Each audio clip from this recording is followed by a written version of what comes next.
Hey salut, c'est Manon Bril et bienvenue dans QA. Et oui, tu as bien vu le titre, c'est un relooking mythologique près de 1 an et demi après. Enfin, pour ceux qui ne connaissent pas le relooking mythologique, c'est quand je vous présente une figure issue de la mythologie gréco-romaine, que je vous fais le petit point sur qui c'était dans l'Antiquité, je vous présente tout ça, et ensuite je vous montre comment elle a été réutilisée avec le temps, réappropriée, etc. Donc non, Christina Cordula ne sera pas là, mais on aura des invités tout à fait à propos, puisque cette fois, on va se questionner sur ce qui fait un héros. Et pour cela, on va parler d'Achille, ça veut dire qu'on va parler de muscles, on va parler de combat, on va parler d'honneur, on va parler de colère, mais aussi on va parler bromance et plus si affinité. Les gars, vous pouvez revenir ? Ready? Alors qui est Achille ? Vous le connaissez probablement pour son fameux talon qui est son seul et unique point faible, d'où l'expression avoir un talon d'Achille. Sauf qu'en fait, apparemment c'est pas tout à fait ça, mais je vais vous raconter. Achille, c'est bien sûr l'un des plus grands héros de la plus célèbre guerre de la mythologie, évidemment la guerre de Troie. La source antique de référence pour raconter la guerre de Troie, c'est l'Iliade d'Homère qui aurait été composée au 8e siècle avant notre ère. Et Achille, enfin surtout sa colère, c'est ce qui structure l'Iliade, puisqu'elle commence avec l'origine de la colère d'Achille, une dispute entre lui et un autre héros grec, Agamemnon, et elle se termine avec l'apaisement de cette colère lorsque Achille a tué le prince troyen Hector, qui s'est bien défoulé sur son corps et qu'il accepte enfin de rendre ce fameux corps aux Troyens. Sauf que l'Iliade ne raconte qu'une toute petite partie de la guerre de Troie et que si on veut raconter l'histoire d'Achille de sa naissance à sa mort, il nous faut aller puiser dans d'autres sources. Et quand on commence à multiplier les sources en mythologie, eh bien on se retrouve avec plusieurs versions de la même histoire qui sont donc différentes et qui peuvent parfois se contredire. Je ne serai donc pas exhaustive, mais sachez que vous pourrez trouver d'autres versions que celles que je vais vous raconter et qu'il n'y en a pas une bonne ou une mauvaise. C'est un truc qu'on a parfois un peu du mal à piger de notre point de vue contemporain, mais n'hésitez pas à compléter si vous voulez, en mettre d'autres en commentaire. Parler d'Achille, c'est l'occasion de parler de ce qui constitue un héros grec. Il n'y a pas un modèle unique bien sûr, mais en retraçant son histoire, de sa naissance à sa mort, on peut poser quelques jalons. Alors, qu'est-ce qui fait un héros grec ? Premièrement, une éducation hors norme. Très souvent, dans sa jeunesse, le héros connaît une destinée exceptionnelle. Achille, pour commencer, est le fils d'une déesse, Thétis, la Néréide, et même qu'il aurait pu renverser Zeus, le roi des dieux. Et oui, car Zeus convoite Thétis, mais une prophétie lui dit qu'un jour celle-ci mettra au monde un enfant qui supplantera son père. Alors pour ne pas que ça lui arrive, Zeus renonce fissa à Thétis et la marie avec un pauvre mortel, Pélée, le roi de Phti. Phti? Oui. C'est justement pendant ce fameux mariage que la déesse de la discorde balance une pomme avec marqué dessus « à la plus belle » et les déesses Athéna, Aphrodite et Héra se disputent ce titre. C'est au Troyen Paris que l'on demande d'arbitrer et il donne la pomme à Aphrodite en échange de la plus belle femme du monde, Hélène. Je m'appelle Hélène. Mais Hélène est déjà mariée à un roi grec qui va pas trop apprécier qu'on lui pique sa meuf et va rassembler tous ses alliés grecs pour aller récupérer sa femme à Troie et laver son honneur. Et boum, guerre de Troie. Mais bon bref, revenons à Achille. Thétis, déjà humiliée de ce mariage avec un mortel, voudrait rendre son fils immortel. Plusieurs versions racontent comment elle s'y prend, mais la plus populaire c'est probablement celle qui raconte comment elle trempe son enfant dans le Styx, le fleuve des enfers, en le tenant par la cheville. Ce geste. Toutes les parties du corps d'Achille deviennent donc invincibles, sauf cette fameuse cheville, et non pas le talon, comme on l'a cru plus tard.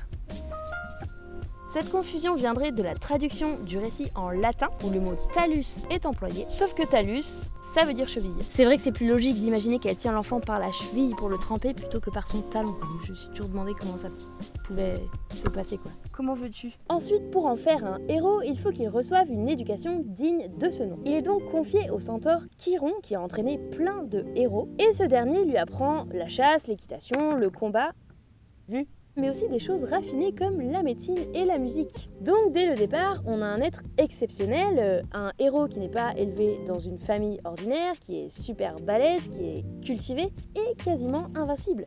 Quasi. Ouais, dommage. Car dès le début, lui et ses parents savent qu'il est condamné. C'est une autre prophétie qui l'a dit, Achille va perdre la vie dans la guerre de Troie.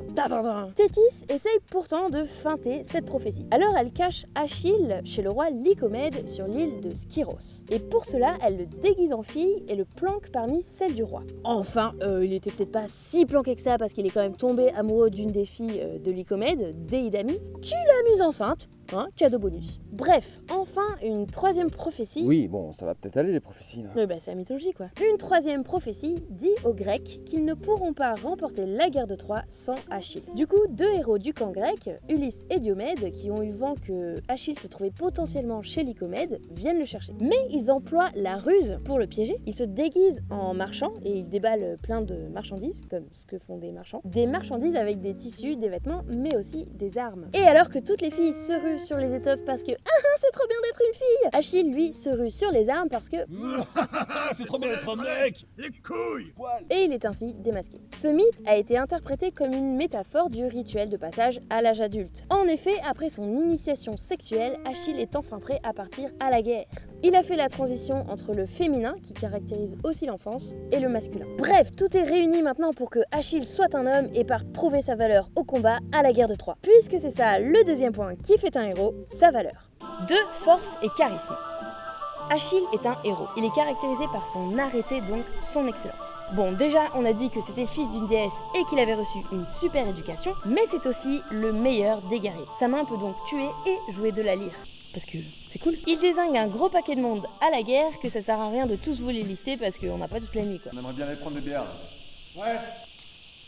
Achille est aussi un très bon orateur, il sait galvaniser ses troupes puisque chaque héros est accompagné de ses hommes et que la loyauté c'est primordial à la guerre puisque ça conditionne la survie. Les hommes d'Achille s'appellent les Myrmidons. Oui, moi aussi je trouve que c'est un petit peu rigolo comme nom. Certains mythes disent que ce nom vient du mot grec pour fourmi et qu'il s'agit des fourmis de l'île d'Égine qui se sont transformées en humains. Et tout comme les fourmis, ils sont bien organisés et se battent comme un seul homme.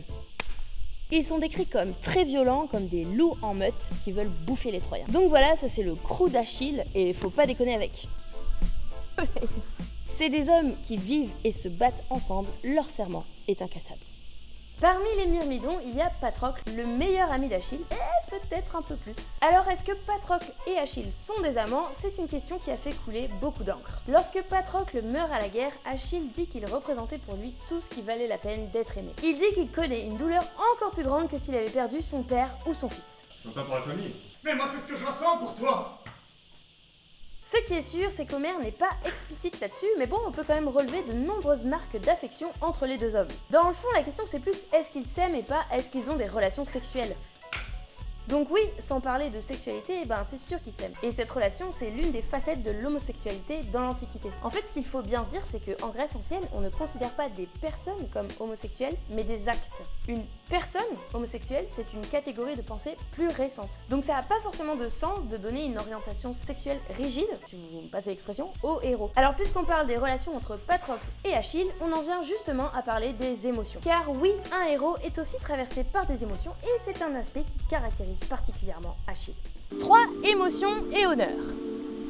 La colère d'Achille, comme je l'ai dit, c'est ce qui rythme l'Iliade. Le récit d'Homère dans l'Iliade commence la 10e année de guerre contre Troie. Avant cela, il y a eu maintes batailles où les Grecs ont ramené des prisonnières comme butin. Et oui, parce que souvent dans ces récits, les femmes, c'est les marchandises. Et Achille a reçu la belle Briséis. Agamemnon, lui, a embarqué Chryséis, la fille d'un prêtre d'Apollon. Agamemnon, c'est le roi de Mycène, qui mène cette expédition avec son frère Ménélas, le roi de Sparte et le vrai mari d'Hélène. Ça va, vous suivez? Or, depuis qu'Agamemnon a pris avec lui la fille du prêtre, Apollon a déchaîné une peste dans le camp des Achéens, donc les Grecs. Achille somme alors Agamemnon de rendre Chryséis pour apaiser le dieu. C'est sur cette fameuse dispute que s'ouvre l'Iliade. Agamemnon, qui est le chef du camp des Grecs, est particulièrement vexé de devoir faire ça. Donc il impose ses conditions. Il accepte à condition qu'Achille lui donne sa propre courtisane, Briséis.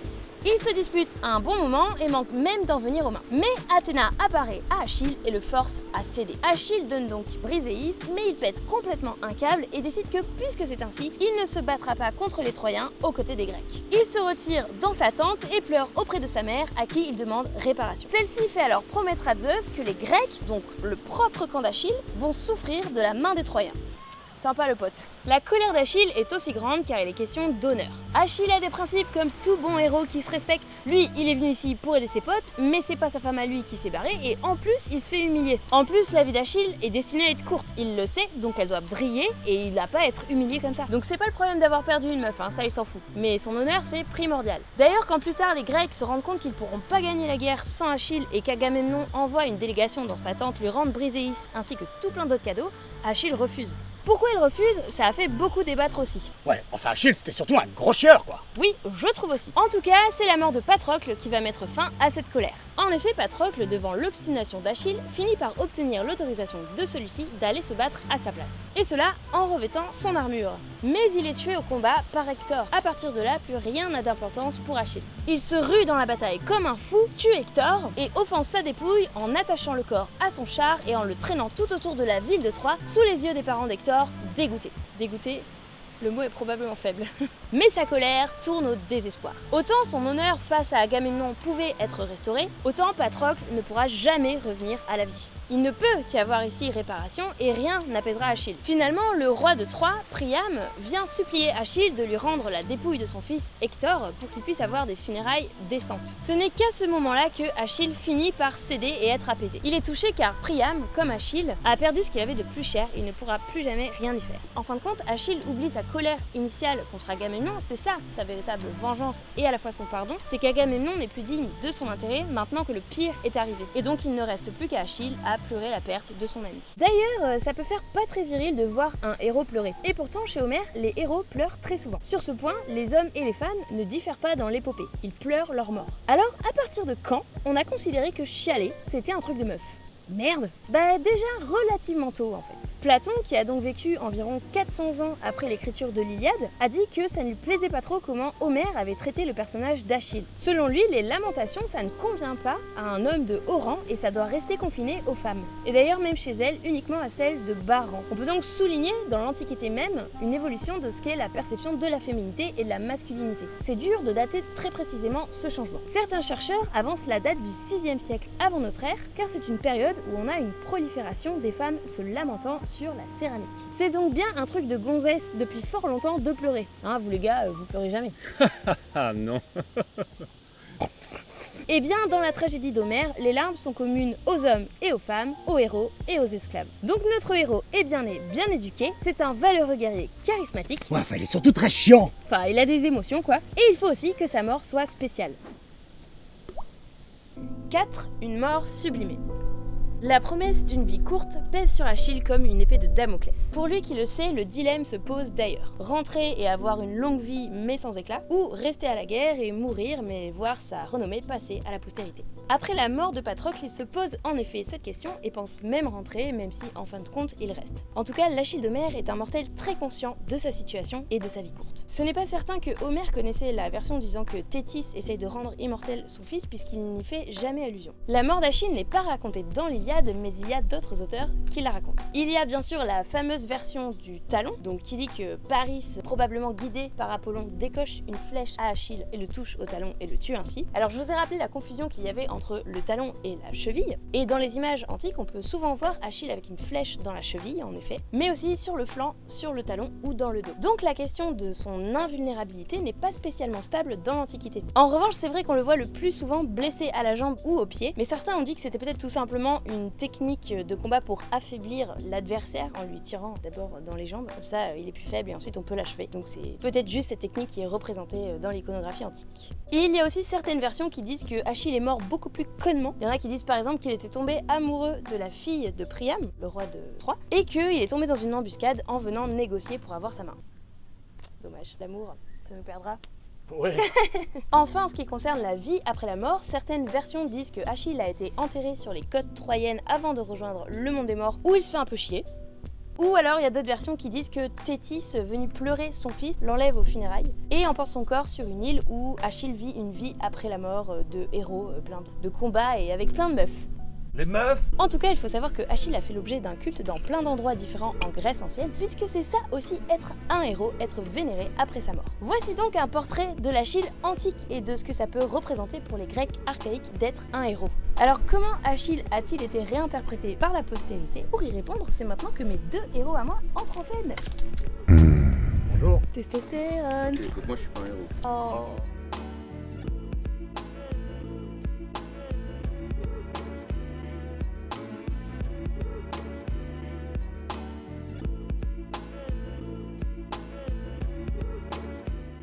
Bah, vous êtes changé du coup?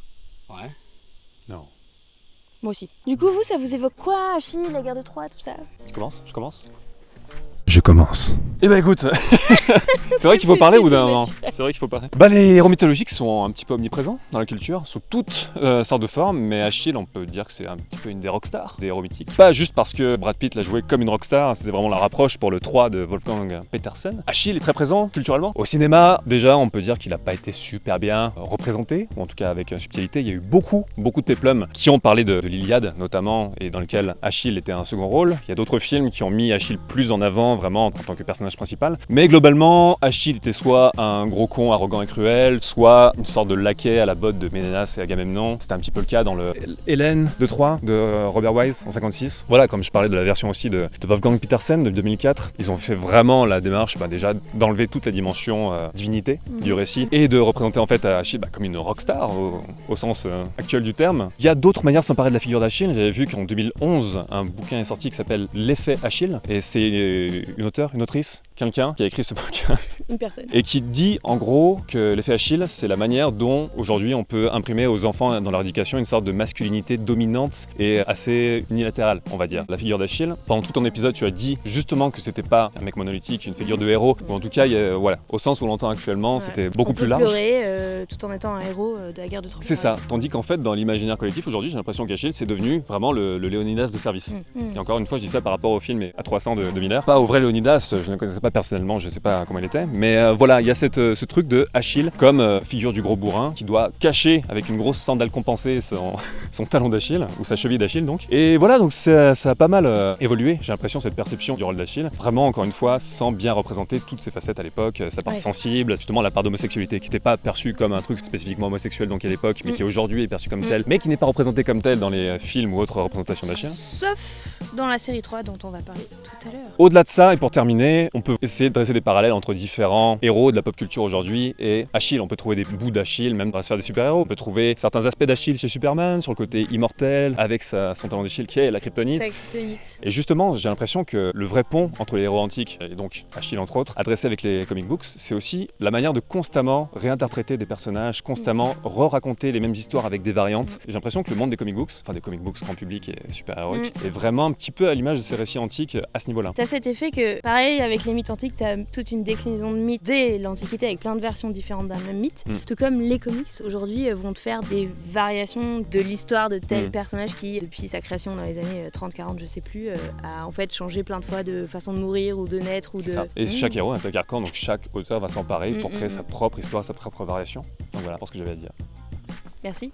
Capitaine, Mais oui, Manon. que pensez-vous, vous, donc d'Achille? Déjà, c'est un personnage de la mythologie que j'aime beaucoup. Effectivement, la science-fiction se nourrit des mythes, évidemment, mais quand on pense à la figure d'Achille, ou de sa force, etc., moi, ce qui m'a surtout toujours très intéressé, c'est l'aspect du destin. Le fait qu'il connaisse sa destinée, puisque tu l'as dit dans l'épisode, il sait qu'il va mourir pour avoir ensuite être éternel dans la gloire et la mémoire des gens, et ben il sait qu'il doit... C'est le choix qu'il fait, ouais. C'est le choix qu'il fait. La science-fiction a énormément ce type de cas de figure. Je pense notamment à Endymion de Dan Simmons, l'éveil d'Endymion notamment. Bon, c'est un petit peu difficile à raconter, surtout que c'est un petit peu la fin. Un petit peu spoilers là pour ceux qui n'ont pas lu le deuxième cycle donc des Cantos d'Hyperion. Il y a une femme que Endymion doit protéger, qui est une espèce d'élu qui s'appelle Énée. Aîné? Alors que Aîné, c'est un prince troyen. Ah, c'est une femme. Ok.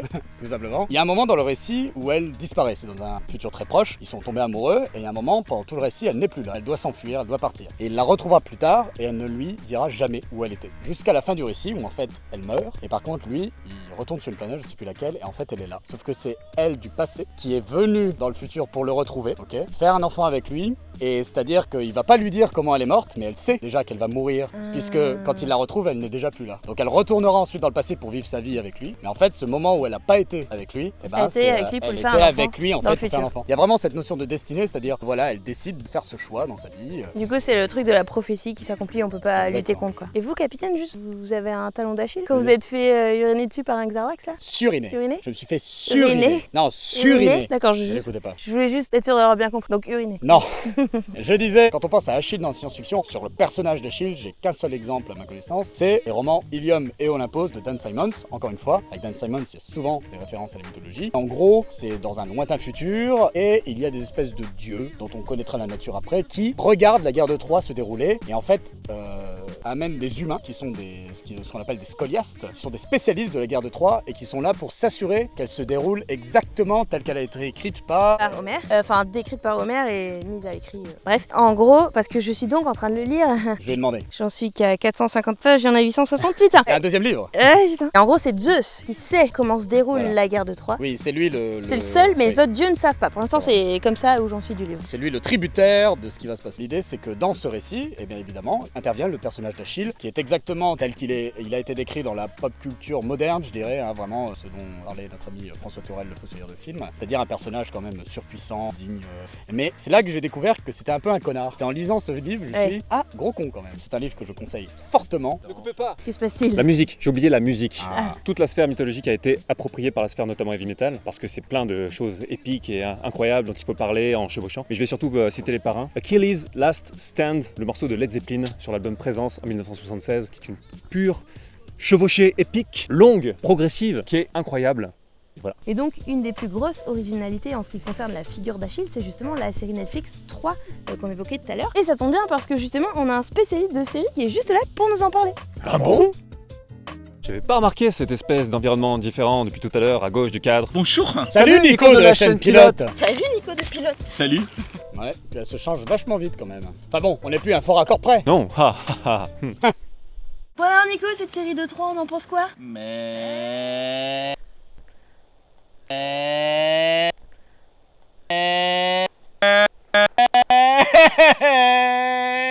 En effet, on est mitigé. Donc 3, La chute d'une cité est une série de 2018, d'abord diffusée sur la BBC et ensuite à l'international sur Netflix. Mais du coup, on va pas analyser toute la série au regard de la guerre de Troie. Il y a des libertés, des fidélités, enfin peu importe. Nous, ce qui nous intéresse ici, c'est donc Achille. Ouais, les auteurs ont décidé de prendre un acteur noir pour incarner Achille, comme d'autres personnages de la série d'ailleurs, comme Zeus ou Artemis. Et ça n'a évidemment pas plu aux rageux, bien attachés à leur principe de pureté de texte, en osant brandir des hashtags comme hashtag blackwashing. Carrément. Je vous cite par exemple. Il s'agit ni plus ni moins de blackwashing, procédé adoré par la BBC et qui consiste à mettre des noirs pour tous les plus grands personnages européens pour nous faire accepter la diversité jusque dans les légendes les plus identitaires. Les légendes les plus identitaires.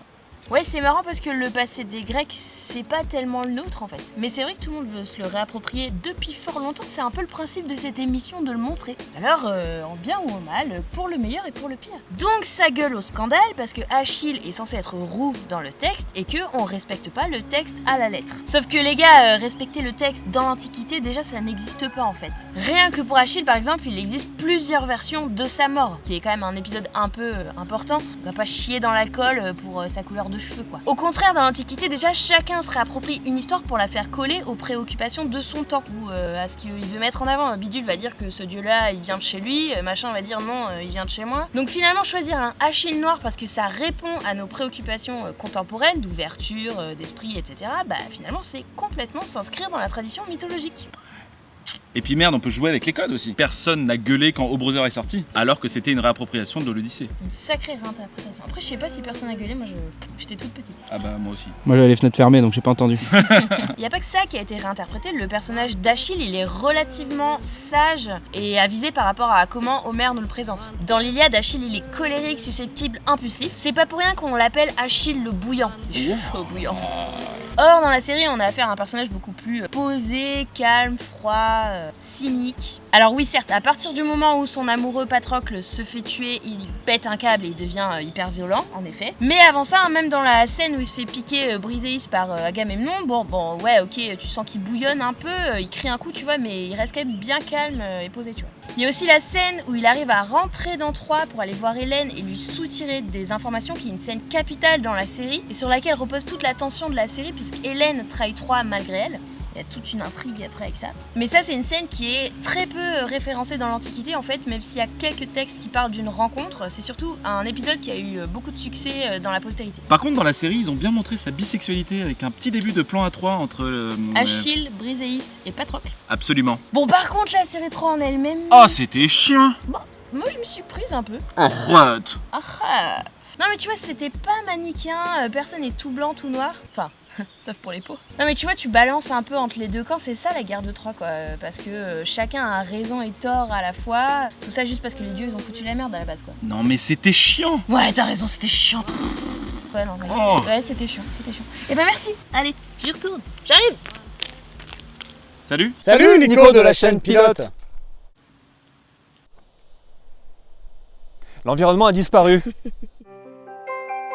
C'est la fin de cet épisode, merci beaucoup de l'avoir regardé. N'hésitez pas à lâcher un petit pourboire sur Tipeee ou sur Utip si ça vous a plu. Sachez aussi que j'ai caché quelque part dans la vidéo une URL qui conduit vers une vidéo bonus où vous pourrez voir des petits bloopers de vacances fun avec des gens rigolos. Un indigène avec des lunettes. Ceux-là sont les plus féroces. À l'intérieur de son sachet, il met des excréments. Ceux qu'il trouve directement sous les arbres. Il est temps pour lui de chercher le bouquetin. N'hésitez pas à vous abonner si c'est pas déjà fait et surtout n'oubliez pas d'aller voir aussi la chaîne de Nico de Pilote, du Fossoyeur de film et de Nexus 6 si vous ne connaissez pas encore. Quel bonheur pour vous, vous avez tellement de trucs cool à découvrir, j'ai tapé dans le micro.